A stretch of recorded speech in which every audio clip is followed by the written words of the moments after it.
தேர்தல் வாக்குறுதியை நிறைவேற்றாத திமுகவை கண்டித்து பிஜேபி ஆர்ப்பாட்டம். திருவண்ணாமலை வடக்கு மாவட்ட பாரதிய ஜனதா கட்சியின் சார்பில் தேர்தல் வாக்குறுதியை நிறைவேற்றாத திமுகவை கண்டித்து கண்டன ஆர்ப்பாட்டம் வந்தவாசி புதிய பேருந்து நிலையத்தின் அருகே நடைபெற்றது. இதில் திமுகவை கண்டித்து கண்டன கோஷங்களை எழுப்பினர். இந்த ஆர்ப்பாட்டத்தில் மாவட்ட பொதுச் செயலாளர் முத்துசாமி தலைமை தாங்கினார். செயற்குழு உறுப்பினர்கள் பாஸ்கரன், வெங்கடேசன், துரை நாடார், குருலிங்கம், தென்னாங்கூர் நவநீதி, ராஜா மான்சிங் ஆகியோர் முன்னிலை வகித்தனர். சிறப்பு அழைப்பாளராக மாவட்ட தலைவர் கவிதா வெங்கடேசன், பொதுச் செயலாளர் வெங்கட்ராமன், மாவட்ட சிறுபான்மை அணி செயலாளர் பூர்ணசந்திரன், விவசாய அணி பொதுச் செயலாளர் சக்திவேல், இளைஞர் அணி பொதுச் செயலாளர் ப.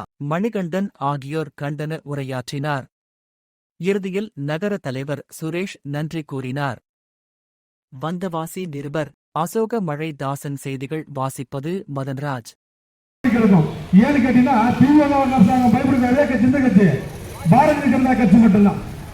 பாரதிய ஜனதா கட்சி சொன்னாலும் ஸ்டாலின் சுகர் அதிகமாக ஏறிடும். அண்ணா உதயநிதி ஸ்டாலினுக்கு ஏறிடும்.